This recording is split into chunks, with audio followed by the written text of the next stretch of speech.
kami ini nggak tanggung jawab katanya kayak gitu. Kalau nanti ada penyiksaan atau pemukulan terhadap kalian, kalau nanti dijemput sama marinir katanya. Teman Mas Sanusi, si Mas Juan ini gimana? Dan kok bisa ditemukan tanpa kepala gitu? Di pulau sebelahnya lagi itu menemukan mayat laki-laki tanpa kepala, dan setelah diverifikasi ternyata memang benar itu salah satu ABK yang ikut melompat ke laut. Ngambil sisa makanan setelah mereka itu makan. Itu pun kami dapat satu nampan itu dibagi orang 30 yang pertama. Minum dari air AC kayak gitu. Ada air hujan pun ditampung buat minum kayak gitu. Yang sangat miris dan cukup menyedihkan, ternyata di antara teman-teman ini ada 3 orang yang itu masih dalam usia anak.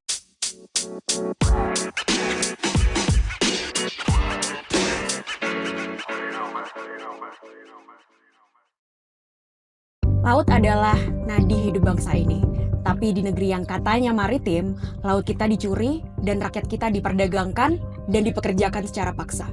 April 2024, 2 kapal asing berbendera Rusia, Runzeng 03 dan Runzeng 05, masuk secara ilegal ke wilayah perairan Indonesia. Selama hampir setahun, mereka masuk dan menjarah sumber daya perikanan di Laut Arafura dan mempekerjakan 56 awak kapal Indonesia secara ilegal. Banyak yang tergiur karena pada waktu itu butuh uang untuk lebaran dan demi keluarga. Tapi di atas kapal mereka dipaksa bekerja, tanpa gaji, makan nasi sisa, minum dari air AC, dan tidur di dek yang bau amis. 6 orang melompat ke laut, salah satunya ditemukan meninggal tanpa kepala. Ada juga anak-anak yang di bawah umur, 2 berusia 17 tahun dan 1 16 tahun, tidak punya KTP dan tidak tahu akan bekerja di kapal asing. Bagaimana sih kapal asing bisa masuk seenaknya mencuri ikan kita? Memperbudak warga kita dan negara diam saja. Ini bukan sekedar kasus hukum, ini adalah kegagalan negara melindungi rakyatnya. Hari ini kita akan mendengar langsung dari Mas Sanusi, salah satu awak kapal yang melompat dari kapal Runzeng 03 dan sekarang memilih melawan. Kita juga akan ngobrol dengan Mbak Siti Wahyatun dari Destructive Fishing Watch atau DFW Indonesia yang sejak awal mendampingi kasus ini, bersama juga dengan Bang Dios dari Serikat Buruh Migran Indonesia atau SBMI. Mas Sanusi benar bersama 5 orang teman-temannya melompat dari kapal Runzeng 03 lalu berenang sejauh 8 km. Iya benar, itu 6 orang. 6 orang itu. Saya melompat waktu itu karena emang sudah nggak ada harapan. Karena kita diiming-imingi untuk diantar pulang, tapi ternyata nggak diantar-antar. Malah sampai di hari kita melompat itu, karena kapal itu udah mau berangkat ke jaring lagi, kayak gitu. Yang katanya mau minggir, ternyata menengah lagi kayak gitu. Karena posisi kapal waktu itu udah jalan, terus dekat sama pulau, pasirnya udah kelihatan, rumah-rumah juga udah kelihatan, makanya pas belok ke tengah itu mau berangkat ke tengah lagi, makanya saya melompat bersama teman-teman saya itu. Dan tadinya semuanya melompat. Ternyata setelah saya di permukaan itu hanya 6 orang, hanya 5 orang itu yang ikut. Teman-teman saya yang namanya Robi itu, Ade, terus Aris, sama almarhum, sama si Abdul. Nah, setelah itu kapal itu langsung hilang kayak gitu. Setelah beberapa saat saya di permukaan itu, saya udah melihat kalau di kapal itu emang kapal orang Cina itu emang melihat kami lompat, tapi dia itu nggak putar balik buat nyelamatin atau apa, karena teman-teman kan saat lompat langsung minta tolong kayak gitu. Langsung minta tolong, tapi kapal ini bukan putar balik, malah langsung kabur kayak gitu. Dan akhirnya kami berenang, udah nggak mikirin apa-apa lagi, yang penting sampai ke darat kayak gitu intinya. Mas Sanusi kan tadi bilang ya, sebelumnya memang sudah minta untuk dipulangkan tapi tidak segera dipulangkan. Mungkin bisa cerita sebetulnya apa sih yang terjadi di kapal tersebut sampai Mas Sanusi dan teman-temannya nekat untuk melompat? Awalnya itu dari perekrutannya saja kami itu udah udah nggak jelas kayak gitu. Yang pertamanya kan pekerjaan ini kan dari Facebook kayak gitu. Dari Facebook itu tawaran kerjanya itu menjanjikan uang bonbonan atau uang panjar itu sebesar 7 juta 8 juta. Tapi ternyata setelah nyampe ke Pati, uang 7 juta 8 juta itu setelah ketemu sama calo yang namanya Ray Oki ini, ternyata uang 7 juta 8 juta itu nggak ada katanya. Tapi di situ kami nggak bisa pulang kayak gitu, karena KTP kan udah kami serahkan. Terus dia juga meyakinkan kami dengan menyebut bahwa kapal ini pemiliknya itu adalah anggota angkatan laut kayak gitu. Terus pekerjaannya dia juga bilang itu hanya milih-milih ikan aja kayak gitu, kayak sortir-sortir ikan aja, yang hasil jaringnya itu disortir-sortir katanya kayak gitu. Dan ternyata setelah sampai di sana dari Juwana ke saya di Pati 3 hari. Nunggu sih teman-teman ABK ngumpul sampai berapa, maunya 60 orang waktu itu. Tapi ternyata cuman sekitar 50-an lebih orang kayak gitu. Terus setelah sampai di kapal ini di perairan Aru itu, ternyata di situ kapalnya itu yang tadinya kan kapal lokal katanya, kapal lokal pemiliknya angkatan laut. Ternyata di situ tulisannya Cina kayak gitu tulisannya. Sama ABK-ABK yang berdiri di kapal itu orang Cina semua kayak gitu. Setelah berdempet di tengah laut itu, nah di situ kami langsung disuruh pindah ke kapal Runzeng 03 sama Runzeng 05 ini kayak gitu. Saya yang di 03 itu langsung kerja di situ, pindahin kardus dulu, beres-beresin ruangan-ruangan itu. Langsung kami disuruh sekitar jam 4:30 sore itu, kami disuruh buat langsung bongkar ikan kayak gitu, buat pindahin ke kapal Cina, ke kapal KM Mus itu. Nah di situ kami kerja dari jam 5 selesai sampai jam 12. Istirahat makan, terus hitung rokok, langsung kerja lagi sampai jam 5 pagi lagi. Sekitaran jam 7-an saya pertanyakan lagi uang yang untuk uang yang dijanjikan yang 2 juta gaji pertama sama 2 juta uang THR itu kan. Ternyata dari penerjemah itu ABK itu yang namanya Korendi itu, ternyata uang ini nggak ada katanya kayak gitu. Orang Cinanya juga nggak mau tahu masalah uang itu. Nah di saat itulah Korendi itu menelpon seseorang yang bernama Pak Gunawan waktu itu. Nah Pak Gunawan itu menjanjikan 500.000 kayaknya, 300.000 untuk uang bongkar sama 200.000 untuk uang apa kayak gitu waktu itu. Karena nggak ada kejelasan lah intinya ya, karena nggak ada kejelasan dari Pak Gunawan ini, akhirnya teman-teman ini pada mogok semua. Kami tetap disuruh kerja, tapi waktu itu kerja saja dulu katanya kayak gitu, kerja dulu yang benar. Kalau masalah uang nanti katanya kayak gitu. Itu teman-temannya tolong kondisikan dulu katanya kayak gitu. Nah di situ saya obrolin lagi sama teman-teman, kasih tahu kan omongan-omongan saya sama kapten kapal itu sama Pak Gunawan itu. Tapi teman-teman tetap bersikukuh untuk pulang karena udah nggak percaya lagi kayak gitu. Di situ kalau emang nggak ada uang, kami minta pulang. Tapi Pak Gunawan ini meminta sebuah KTP, minta kayak orang yang bikin teman-teman ini kayak gini nih siapa katanya kayak gitu pas nelpon itu. Jawab Iya. gitu ya. Siapa yang bikin anak-anak ini? Provokatornya itu siapa katanya Pak Gunawan itu. Kalau emang ada provokatornya, itu kirimin fotonya, kirim KTP-nya, nanti dijemput sama anggota di sini buat diberesin katanya kayak gitu. Nah di situ saya mulai takut di situ. Tapi kata teman-teman ini, terus aja bang, ayo kita sama-sama lah katanya kayak gitu teman-teman ini. Yang penting kita pulang dulu bang katanya. Masa marinir mukul orang yang nggak bersalah kayak gitu katanya. Makanya saya tetap ada di depan buat teman-teman ini. Di situ kami diancam kalau kami dijemput sama marinir nanti orang kapal kata penerjemahnya ini. Orang-orang kami ini nggak tanggung jawab katanya kayak gitu. Kalau nanti ada penyiksaan atau pemukulan terhadap kalian kalau nanti dijemput sama marinir katanya gitu. Jadi ya kami tetap mau pulang kayak gitu. Nah di situ kami nunggu. Ya udah katanya, nanti jam 9 malam kayak gitu katanya. Nanti jam 9 malam kalian dijemput katanya kayak gitu. Jadi kami udah berhenti bekerja di situ.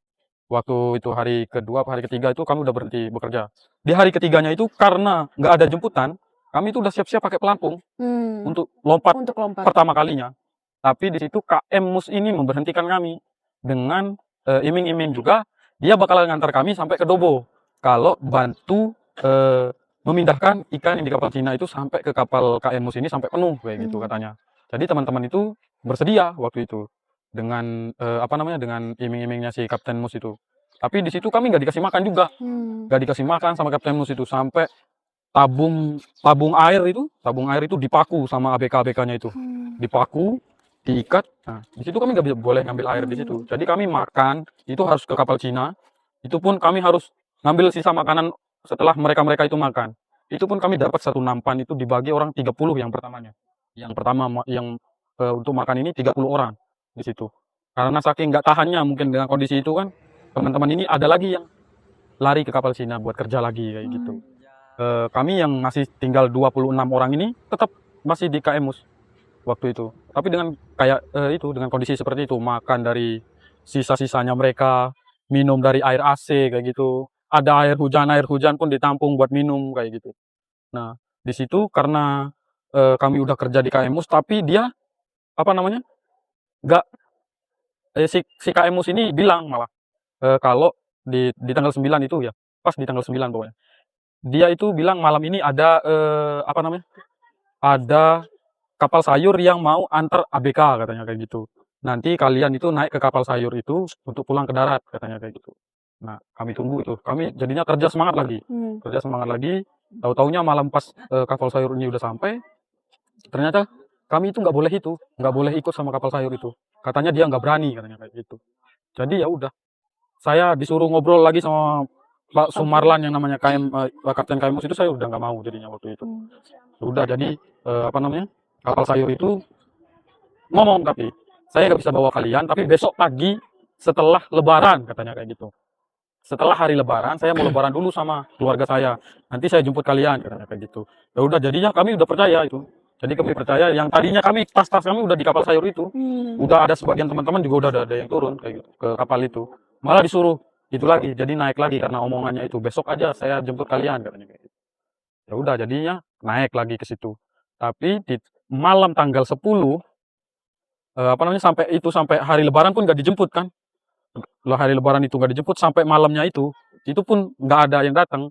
Malah di tanggal 10 itu si Kapten KM Mus ini nyuruh kami buat pindah lagi ke kapal Cina.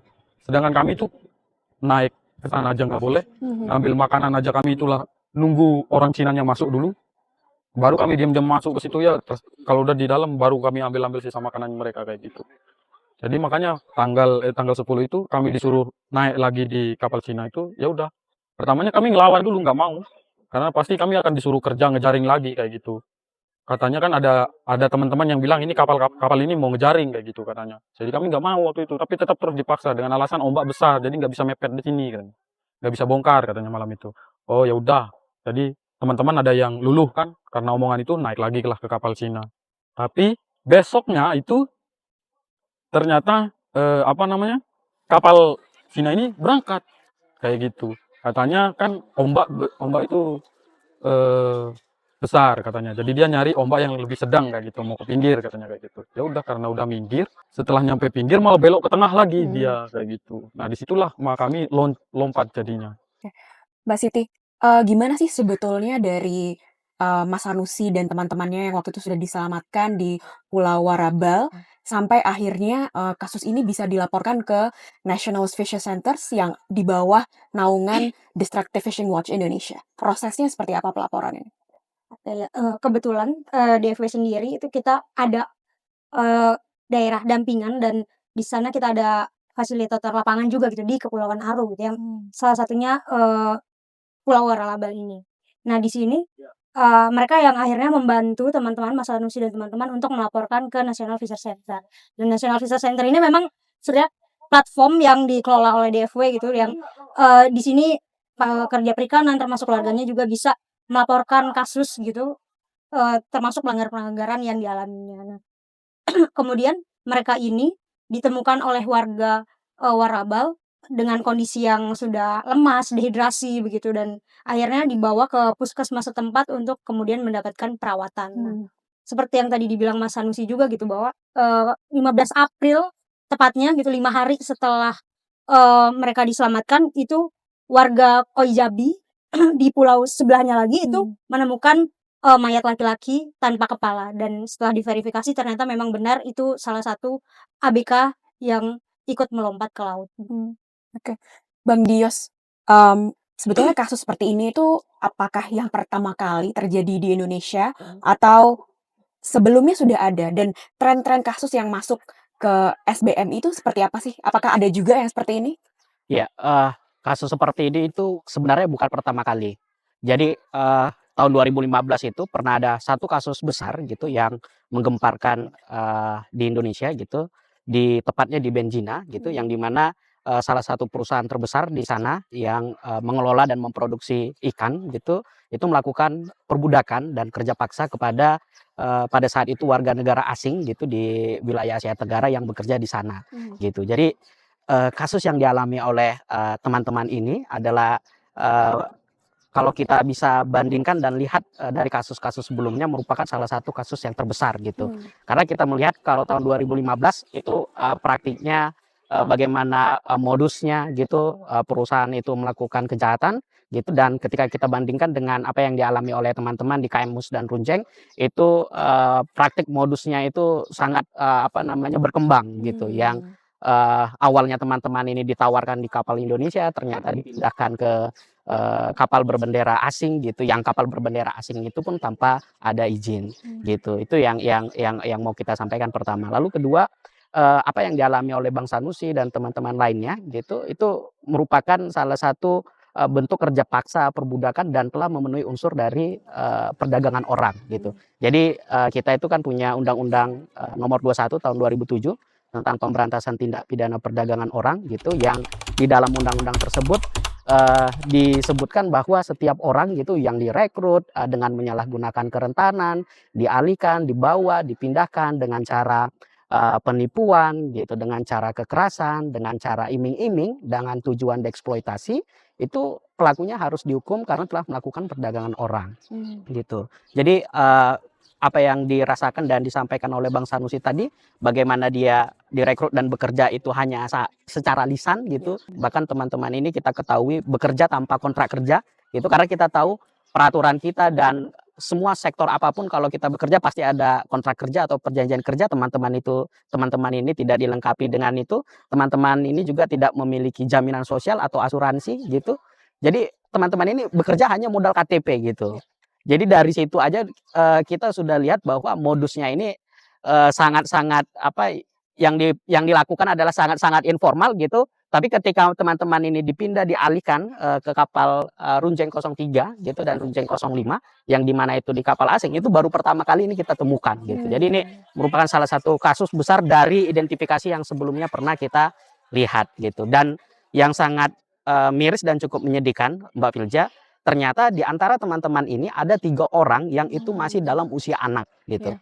Jadi kita tahu bahwa negara kita ini telah meratifikasi beberapa konvensi gitu untuk mengeliminasi pekerja anak, terutama anak yang dipekerjakan secara paksa gitu, atau bahkan diperbudak gitu. Tapi ternyata nyatanya masih kita temukan di antara teman-teman ini gitu. 3 orang anak yang dipekerjakan gitu, Bahkan tidak punya diiming-iming, KTP ya berarti ya? bahkan tidak punya KTP gitu. Iya, benar. Jadi identitas lain gitu seperti ijazah dan akta kelahiran gitu. Jadi ini sangat miris, ternyata di tahun 24, 25 ini masih kita temukan kasus seperti ini gitu, Mbak Filja.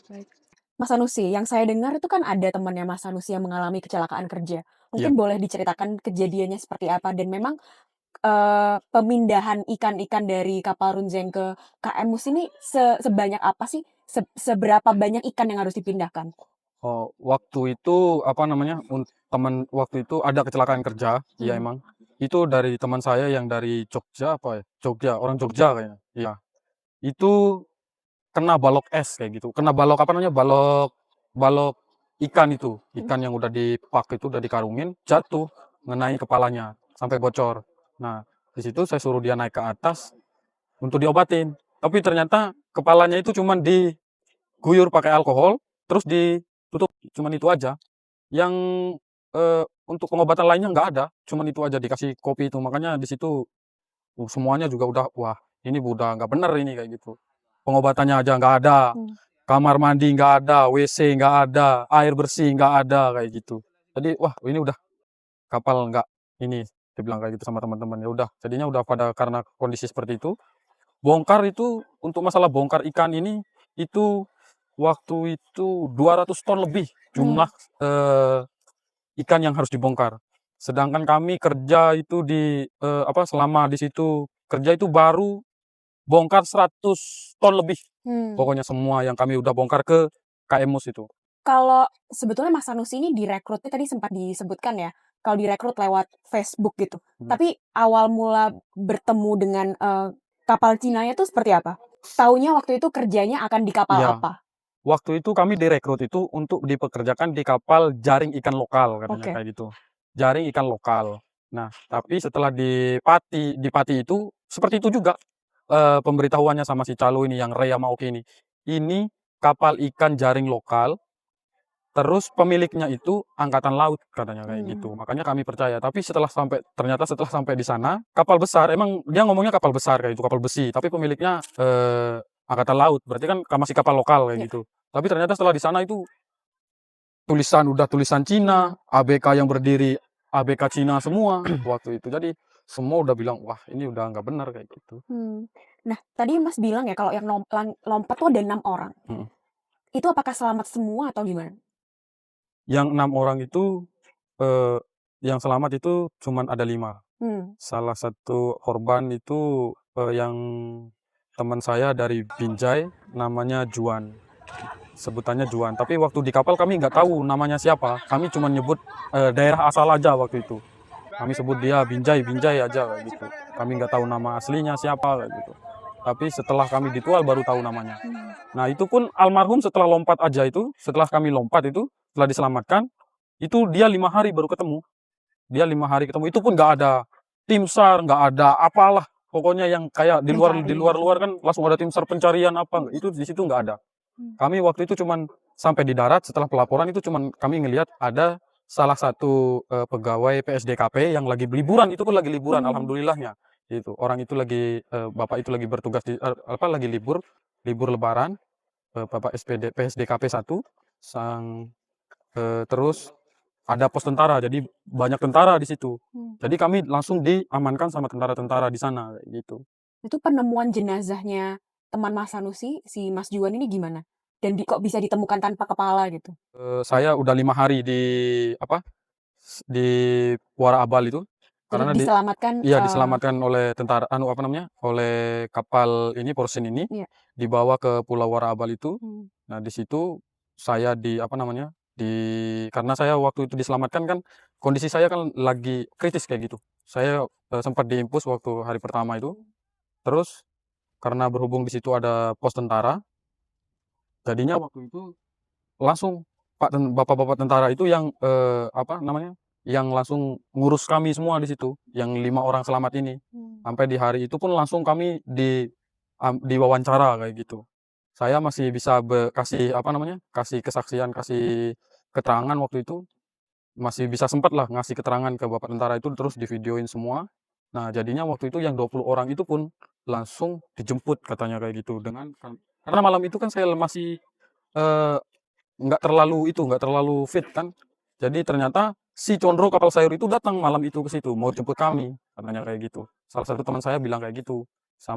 Tapi kata bapak tentara itu nggak boleh dibawa. Katanya ada 20 orang lagi. Nah, disuruhlah si Condro ini untuk jemput yang 20 orang itu. Dan ternyata 20 orang itu ternyata udah di pulau sebelah ternyata. Kayak gitu. Nah, setelah 5 hari di situ, nah barulah di situ bertemu dengan ada berita, ada tentara itu ngasih kabar kayak gitu.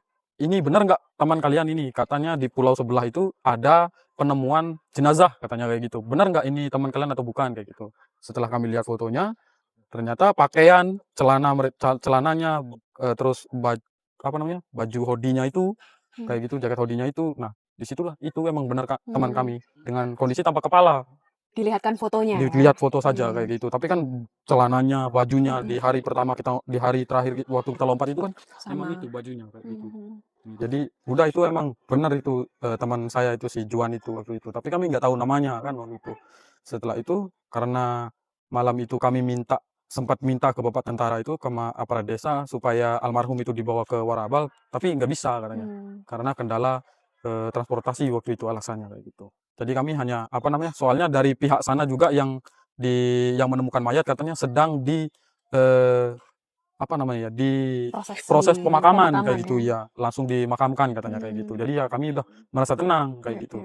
Dan ternyata setelah kami dibawa pulang ke Tual, ada mamanya yang pertama nelpon waktu itu. Mamanya di situ, mamanya nelpon bilang kalau Juan itu dimakamkan secara Kristen katanya kayak gitu, dibungkus pakai terpal, dimasukin dalam peti aja katanya kayak gitu. Sedangkan beliau kan Muslim kayak gitu. Nah, di situ baru kami tahu namanya Juan, baru kami tahu namanya Juan waktu itu di situ. Tahu mamanya, tahu keluarganya di situ. Nah, setelah beberapa hari ritual, saya ada 1 bulan kayaknya di situ untuk jadi saksi lah kayak gitu. Terus Iya. beberapa setelah itu dipulangkan ke daerah masing-masing. Mas Sanusi, sekarang aku mau tanya-tanya lebih ke kapal Runzengnya sendiri. Ukuran kapal Runzeng ini berapa sih? Sebesar apa? Alat tangkap yang dimiliki itu apa juga? Ukuran kapal itu besar, Mbak. Ukurannya kalau dibandingkan dengan kapal yang di belakang-belakang ini, dia itu 4 kali lipatnya itu, Wow. kapal itu. Besarnya si kapal Runzeng itu. Soalnya di apa namanya? Area bawah itu aja, freezer bawahnya itu aja luas banget itu. Banyak banget itu. Sampai kita bisa berdiri mau ngapain juga masih bisa di dalam kapal yang bawah. Belum lantai 2-nya. Belum lantai ketiga. Pokoknya intinya besar. Kalau untuk jaringnya juga karena kami itu cuman di situ apa namanya cuman bongkar ikan belum sempat menjaring, jadi saya nggak tahu untuk apa namanya, tapi kalau dilihat dari luar sih itu jaring besar banget itu. Soalnya dari apa namanya dari kata sponsor apa ini Calo ini aja ngomong itu, dan ABK yang lama itu bilang sekali jaring itu 10 ton. Sekali jaring 10 ton. Sehari bisa berapa kali, Mas? Itu dalam semalam itu mereka bisa ngejaring berapa? 4 kali, 3-4 kali kayak gitu. 3 sampai 4 kali. Iya. Oke. Mas Sanusi tadi bilang sudah memindahkan 110 ton, itu berarti baru sepertiga aja ya? Belum setengah, belum separuh itu. Wow. Oke. Dan itu baru Runzeng 03 aja, Itu belum baru Runzeng 05 ya. Mungkin selanjutnya aku mau tanya ke Mbak Siti. Tadi Mas Sanusi sudah bilang ke kita kalau alat tangkap yang dipakai oleh Runzeng ini adalah jaring atau troll gitu ya. Sebetulnya bahaya troll ini apa sih kepada lingkungan dampaknya? Jadi seperti yang tadi dibilang Mas Sanusi gitu. Jadi troll ini kalau dilempar sekitar 4 sampai 5 jam aja dia udah bisa nangkap sekitar 20 ton ikan gitu. Dan ini dia juga bisa sampai ke dasar-dasar laut juga. Jadi yang masalahnya yang pertama dia tentu saja merusak ekosistem laut begitu, karena dia tadi ikan-ikan, bahkan ikan-ikan yang masih kecil yang belum bisa berkembang biak dia ikut ke jaring juga. Terus dia juga bisa merusak terumbu karang, padang lamun gitu. Jadi ekosistemnya pasti akan rusak juga gitu kalau melakukan penangkapan ikan melalui menggunakan troll. Oke, Mbak Siti, kalau kita lagi ngomongin laut kita yang dicuri, ikan kita yang dicuri nih. Runzeng ini sebetulnya sudah masuk ke perairan Indonesia kapan? Dan udah mulai menangkap ikan tuh kapan sih? Kalau kita lihat dari putusan pengadilan dari yang sudah dilakukan gitu untuk beberapa kapten dari kapal ini, kapal Runzeng ini gitu. Di situ disebutkan gitu bahwa mereka sudah menangkap ikan itu sejak bulan Januari 2024 sampai Februari itu mereka menangkap ikan di WPP 718. Nah, kemudian setelahnya mereka masih menangkap ikan lagi sampai bulan Februari begitu. Nah, ini kalau dilihat dari logbooknya mereka sudah menangkap ikan sekitar kurang lebih 200 ton begitu. Dan sebagai informasi PPP 718 ini sebenarnya sudah mengalami overfishing atau mengalami penangkapan ikan yang berlebih juga gitu. Oke. Nah, hasil tangkapannya tuh apa aja sih? Apakah ada hasil tangkapan yang memiliki nilai ekonomi yang tinggi banget? Oh iya, untuk hasil tangkapan ikannya ini ada banyak ya, ada ikan kembung, kakap merah, layur. Nah, yang ada sampai ikan gulama. Nah, ikan gulama ini sebenarnya yang dia punya nilai ekonomi yang sangat tinggi begitu. Karena gelembung ikan gulama ini kalau dijual bisa puluhan juta gitu. Nah, ngomong-ngomong soal kapal asing nih, sebetulnya peraturan di Indonesia seperti apa sih? Boleh nggak sih sebetulnya kapal asing itu masuk? Bahkan sampai melakukan kegiatan penangkapan ikan? Oke, jadi kapal ikan asing ini cuma boleh masuk ke pelabuhan-pelabuhan yang sudah menerapkan PSMA. Seperti pelabuhan Nizam Zahman, terus juga pelabuhan di Bitung, Benoa, dan juga pelabuhan di Padang begitu. Nah, hanya 4 ini sebenarnya yang sudah menerapkan PSMA. Nah, sedangkan mereka di sini di aturan tersebut mereka dibolehkan untuk masuk, bukan menangkap ikan. Jadi kalau untuk menangkap ikan sebenarnya nggak ada Tidak tuh aturannya boleh, begitu. Jadi kalau boleh aku summary sedikit gitu ya. Jadi kapal Runzeng ini sudah masuk ke Indonesia dari 2023, tapi memang melakukan kegiatan penangkapan ikannya dari Januari hingga April begitu ya? Iya betul. Jadi memang Runzeng ini mereka sudah masuk dari 2023, tepatnya setahun sebelum peristiwa ini terjadi gitu. Bahkan mereka masuk ke pelabuhan pertama, mereka itu masuk ke pelabuhan Tanjung Priok gitu, dan PSMA bukan? bahkan yang jadi pertanyaan, ini bukan pelabuhan perikanan gitu, ini pelabuhan kargo kan, Tanjung Priok gitu. Nah, mereka juga sempat ke Bali, Probolinggo gitu, dan sempat bahkan mengambil ABK juga di sana gitu. Nah, ini juga jadi pertanyaan, kok bisa begitu mereka masuk ke pelabuhan-pelabuhan yang tidak menerapkan PSMA. Kok bisa kapal asing masuk berkali-kali tapi tidak ada penegakan hukum yang dilakukan sama sekali? Ya, itu sebenarnya pertanyaan yang sama kita ajukan ke aparat penegak hukum ketika kasus KM Mus, kasus teman-teman ini menguap gitu. Jadi kita memiliki belasan pengawas kemaritiman gitu dari beberapa kementerian dan lembaga gitu. Ada Dirjen Perhubungan Laut di bawah Kementerian Perhubungan Laut, ada Bakamla, kita punya TNI Angkatan Laut gitu, yang Polairut, kemudian terutama Dirjen PSDKP gitu di bawah Kementerian Kelautan dan Perikanan, kita punya pengawas yang lengkap sekali gitu. Tapi memang pertanyaannya adalah kenapa kok kapal sebesar Runjeng gitu, itu kapal yang sangat besar gitu, itu mudah gitu keluar masuk dan beroperasi di perairan di Indonesia gitu, sampai ditangkap di pertengahan tahun 2024 gitu.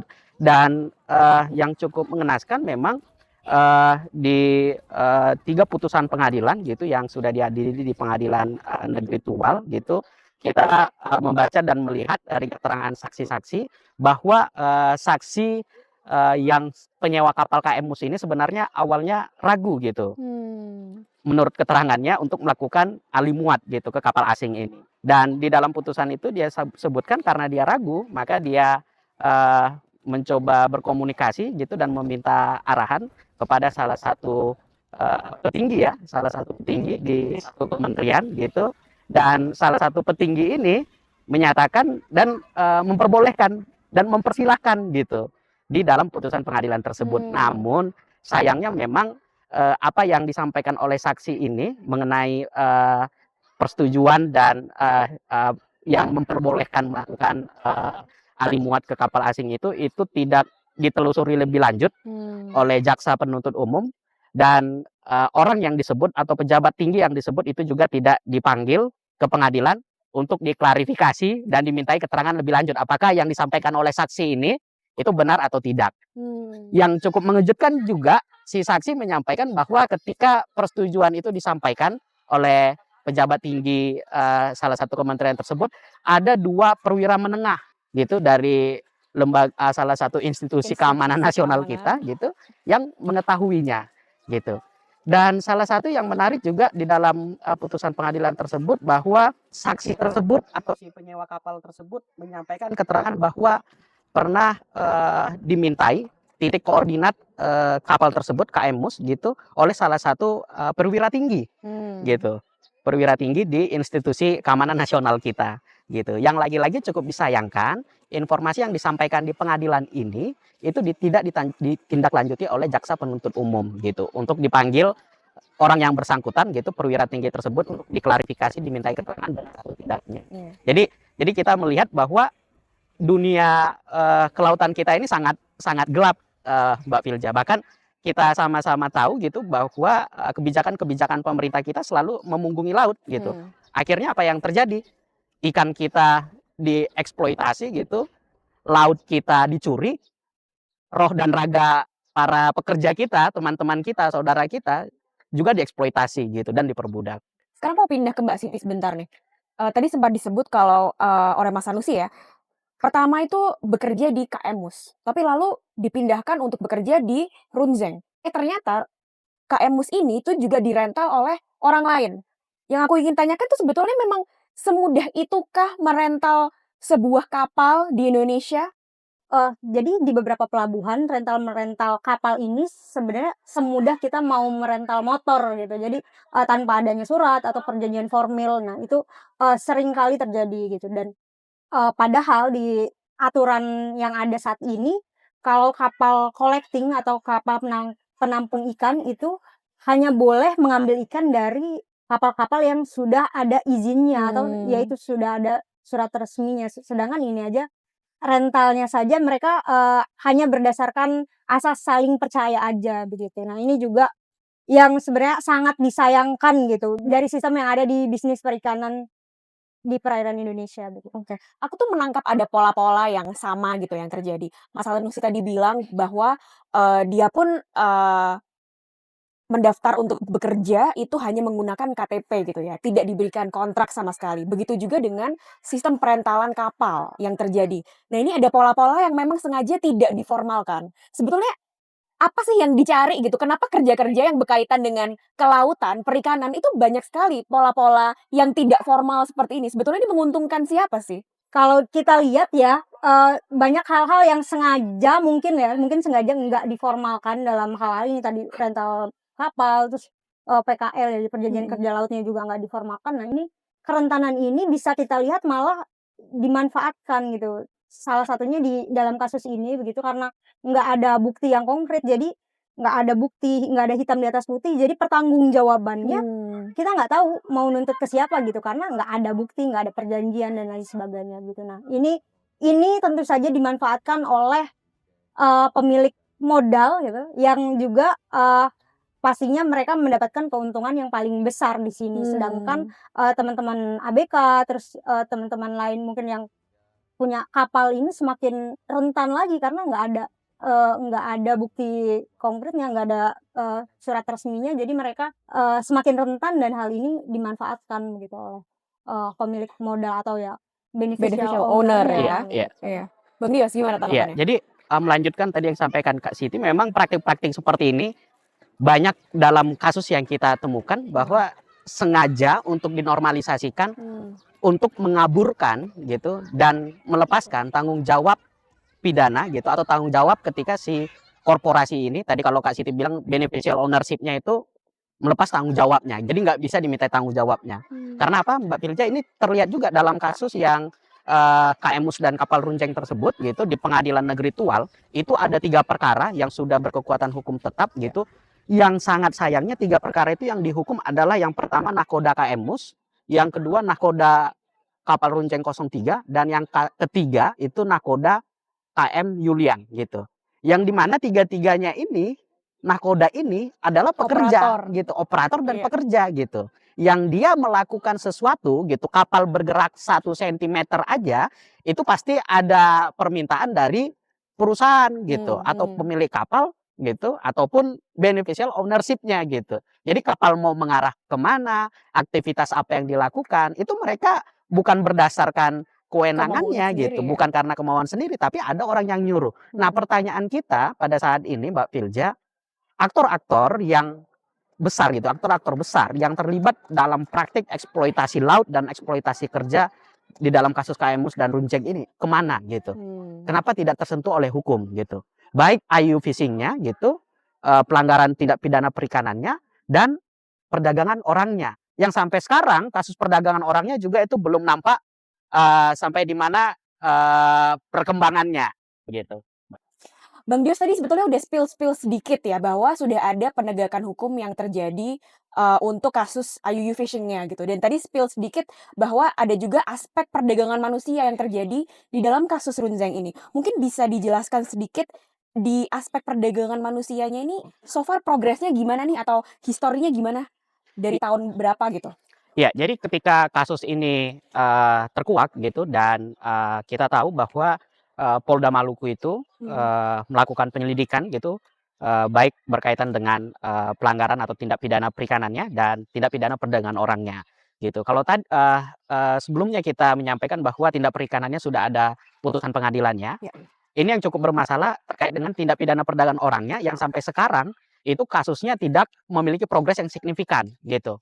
Oleh karena itu sewaktu tahun 2024 ketika kejadian ini terjadi dan ketika kita menyadari bahwa proses penyelidikan perdagangan orangnya sangat lama, SBMI bersama teman-teman DV itu mendampingi 8 korban gitu dari KM Mus dan Runceng ini, kita melaporkan gitu kasus TPPO ini ke Bareskrim gitu. Yang tujuan kita adalah menginginkan kasus ini cepat dilakukan proses penyelidikan, penyidikan hingga ke pengadilan gitu.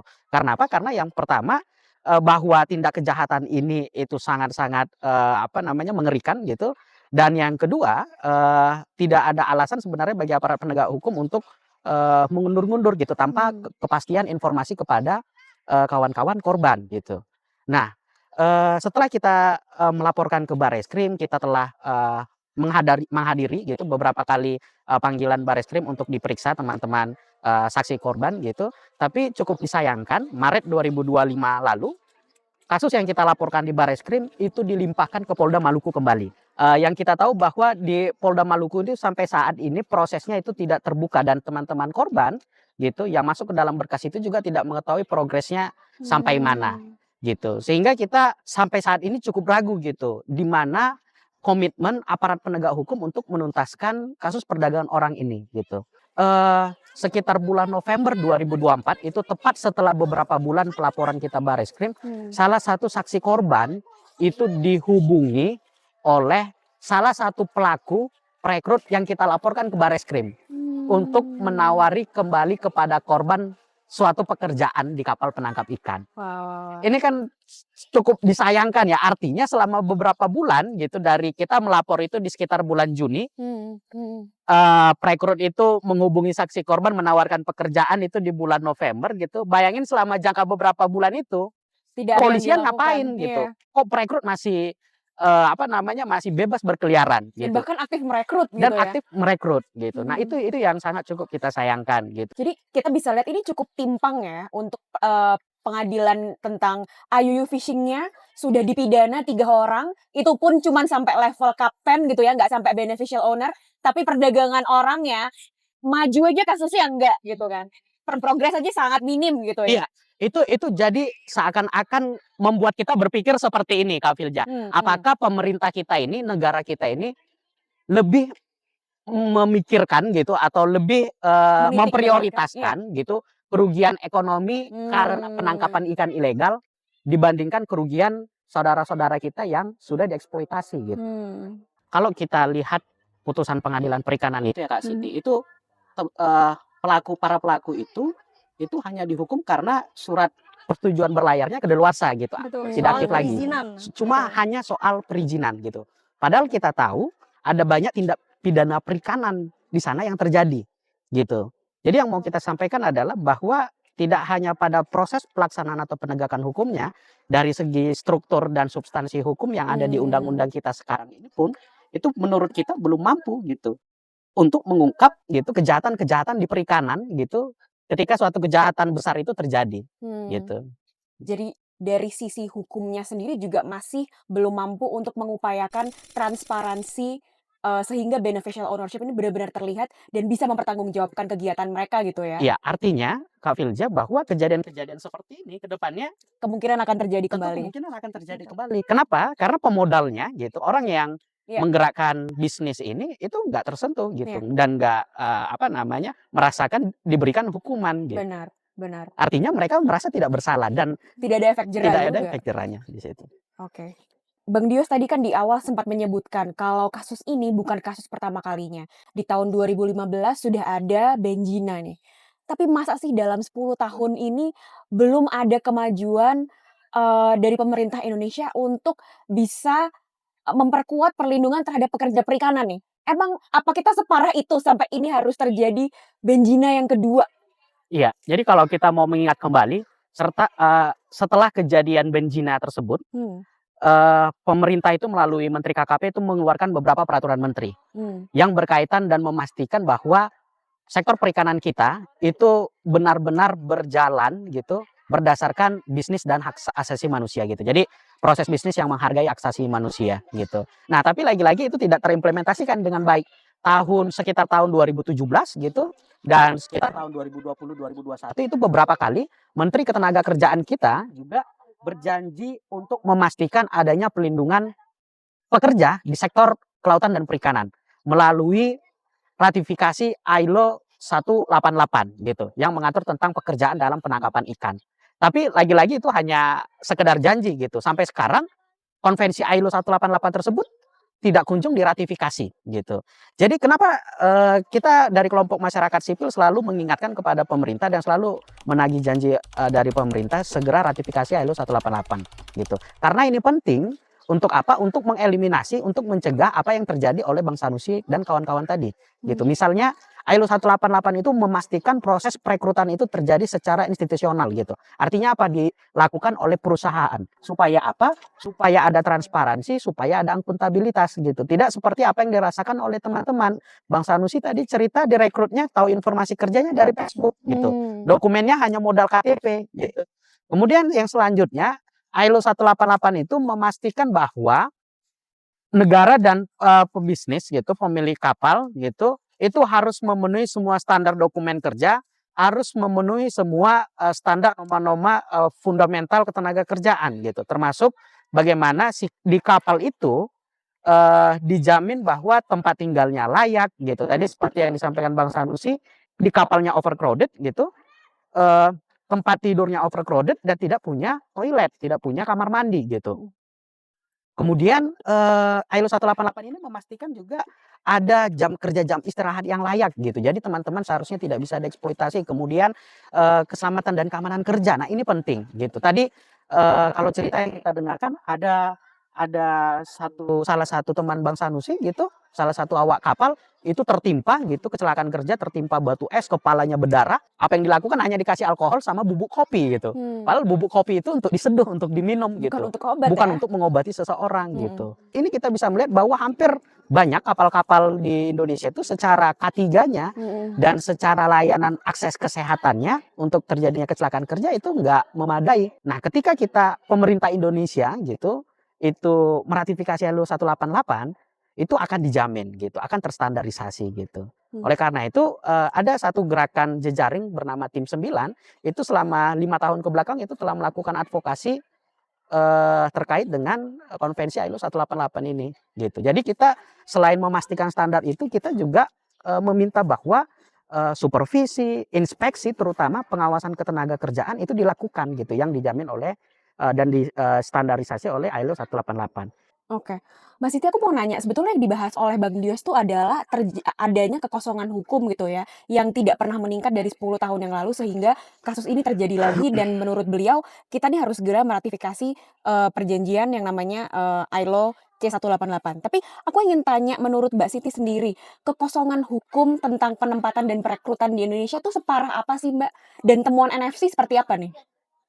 Kalau terkait tadi permasalahannya itu sebenarnya memang cukup miris ya kalau bisa dilihat begitu, karena kalau kita di darat nih, kalau kita mau melamar kerja gitu, at least kita kan ngasih CV gitu kan, terus habis itu ada proses interview gitu. Nah, kalau di laut ini tuh banyak sekali yang cuma modal KTP aja gitu, terus dalam kasus ini pun gitu, teman-teman itu hanya modal KTP dan modal nekat begitu, tanpa ada proses interview dan atau CV dan lain sebagainya, skill itu tidak dilihat gitu. Bahkan yang belum pernah ke kapal sama sekali pun asal punya KTP gitu, asal mau itu bisa gitu, bisa daftar gitu. Dan salah satu yang paling krusial mungkin ya, mereka ini daftar melalui calo begitu. Nah, dari kasus-kasus yang masuk ke NFC sebagian besar permasalahan itu berasal dari calo begitu. Entah yang itu ditipu calo, calonya kabur dan lain sebagainya gitu. Nah, aturan terkait tata kelola perekrutan ini sampai saat ini memang belum ada gitu, belum ada peraturan yang mengatur gitu soal itu. Nah, jadi memang bisa dibilang ya ada kekosongan hukum di sini gitu. Memang perlu diatur lebih jauh begitu agar calo-calo ini enggak semakin memanfaatkan kerentanan. Bahkan kita nggak tahu, bisa aja memang calo-calo ini dipelihara, bisa jadi gitu kan. Dan kalau kita lihat sebenarnya calo ini juga bisa dibilang kayak udah jadi bisnis tersendiri gitu, karena ya itu mereka memanfaatkan kerentanan teman-teman yang mungkin terdesak secara ekonomi begitu, dimanfaatkan yang akhirnya pihak-pihak tertentu ini ada yang memanfaatkan itu untuk mendapatkan keuntungan yang paling besar begitu. Seperti yang tadi sempat Bang Dios bilang gitu, bahwa hal ini sama aja dengan melepas tanggung jawab juga gitu, karena perekrutannya kan nggak dari perusahaannya langsung gitu. Benar. Jadi eksploitasi itu sudah terjadi dari perekrutan ya? Betul, Bukan dari hanya waktu awal. kerja saja. Oke, nah ini mungkin ada suatu perkembangan paling baru nih waktu May Day. Waktu May Day, Presiden kita Prabowo mengeluarkan statement bahwa setelah UU PRT disahkan, maka selanjutnya adalah akan ada UU tentang perlindungan pekerja perikanan. Apakah statement ini bisa kita percayai? bisa kita jadikan acuan nih untuk kebijakan Prabowo ke depannya? Iya, eee ini agak apa namanya, kalau bisa kita percaya tentu dia yang menyampaikan itu adalah presiden gitu. Tentu bisa kita percaya dan kita yakini itu akan dilakukan. Tapi kalau berdasarkan sejarah gitu, terutama tadi yang saya sebutkan ada janji untuk melindungi pekerja perikanan melalui ratifikasi ILO 188 yang sudah disampaikan berkali-kali oleh pemerintah dan yang disampaikan oleh menteri juga selama 10 tahun terakhir, kan buktinya nonsens, nggak ada sama sekali gitu, dan sampai sekarang kita masih terus berjuang. Oleh karena itu statement Presiden Prabowo yang disampaikan pada May Day lalu gitu, itu kita sambut sangat baik, tapi kita tidak cukup terharu gitu seorang presiden menyampaikan itu gitu. Kalau kita lihat dari kebijakannya ya, jadi pemerintah kita sekarang ini bisa dibilang kurang konsisten gitu. Nah, dulu zamannya Menteri Susi itu ada pelarangan soal transhipment, moratorium kapal asing begitu. Dan bahkan investasi di laut ini bisa dibilang dilarang gitu, hal yang negatif begitu.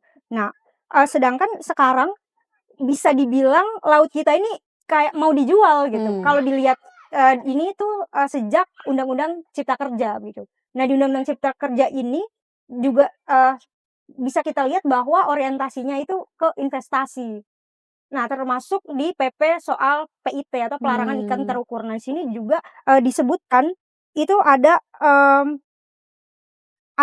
zona industrial dan zona dan zona penanaman modal asing atau PMA gitu. Nah, WPP 718 ini masuk ke dalam zona penanaman modal asing tadi begitu, dan termasuk Benjina tadi, yang kasus yang tadi sempat diomongin Bang Dios juga gitu, bahwa yang sempat ada kasus perdagangan orang di sana itu sempat ditutup, nah mau dibuka lagi begitu. Nah, ini bisa dibilang hal ini terlihat bahwa pemerintah kita sebenarnya nggak konsisten juga, termasuk kan sering tuh digembar-gemborin soal blue economy ya kan, soal blue economy gitu. Nah, tapi kalau dilihat ini sebenarnya mirip-mirip sama sektor-sektor lain juga gitu. Arahnya itu tetap ke pertumbuhan ekonomi, investasi dan lain sebagainya gitu. Sedangkan perlindungan untuk pekerjanya, terus lingkungannya itu terus dieksploitasi begitu. Jadi perlindungan pekerja dan lingkungannya itu kurang diperhatikan gitu. Yang digembar-gemborkan itu arahnya cenderung ke pertumbuhan ekonominya aja begitu, Kak. Oke. Pertanyaan terakhir untuk Mas Sanusi. Apakah ada pesan untuk anak muda lain atau calon pekerja perikanan supaya mereka tidak masuk ke dalam skema kerja paksa atau perbudakan modern seperti Runjang ini? Dan yang kedua, apa ada harapan dari Mas Sanusi terkait dengan kasusnya yang sedang berjalan? Untuk teman-teman, kalau dari saya sih, untuk teman-teman apalagi yang belum mengerti laut kayak gitu, yang masih belum pernah berangkat ke laut itu, jangan pernah mencari pekerjaan di Facebook kayak gitu aja. Karena di Facebook itu iming-iming gajinya itu emang wah luar biasa, juta-jutaan.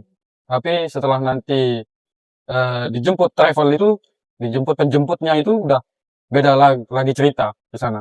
Jadi mending berhati-hatilah. Tapi dari saya sih mending gak usah di Facebook kayak gitu. Kalau ada cara lain yang seperti ada teman yang ngajak atau apa namanya yang punya kenalan langsung kapten kapalnya, ya silahkan kayak gitu. Tapi kalau dari online sendiri ya nanti seperti saya kayak gitu, jadinya jadi korban berikutnya kayak gitu. Lebih baik nggak usah cari pekerjaan di Facebook kayak gitu. Dan harapan saya di kasus ini kepada kepolisian saja, semoga bapak polisi-polisi ini bisa menindak kasus ini seterbuka mungkin, semaksimal mungkin kayak gitu, agar cepat selesai lah, supaya teman-teman saya mendapatkan keadilan, dan juga termasuk almarhum ini supaya mendapat keadilan juga untuk keluarga-keluarganya kayak gitu yang ditinggalkan kayak gitu. Itu aja sih. Podcast ini memperlihatkan sisi terselubung industri perikanan di Indonesia. Bagaimana kapal asing mencuri sumber daya kita, menyiksa pekerja kita, dan memanipulasi sistem hukum kita. Tapi di balik semua ini ada harapan. Dengan ratifikasi C188, penguatan pengawasan laut, dan perlindungan menyeluruh untuk pekerja perikanan, kita bisa mencegah tragedi ini terulang. Dan peran kita sebagai warga negara adalah memastikan hal itu terjadi. Jangan diam, dukung ratifikasi C188, suarakan perlindungan untuk ABK Indonesia, dan pastikan laut kita bukan lagi tempat untuk praktik perbudakan modern. Terima kasih Mas Sanusi, Mbak Siti, Makasih, Bang Mbak. Dios.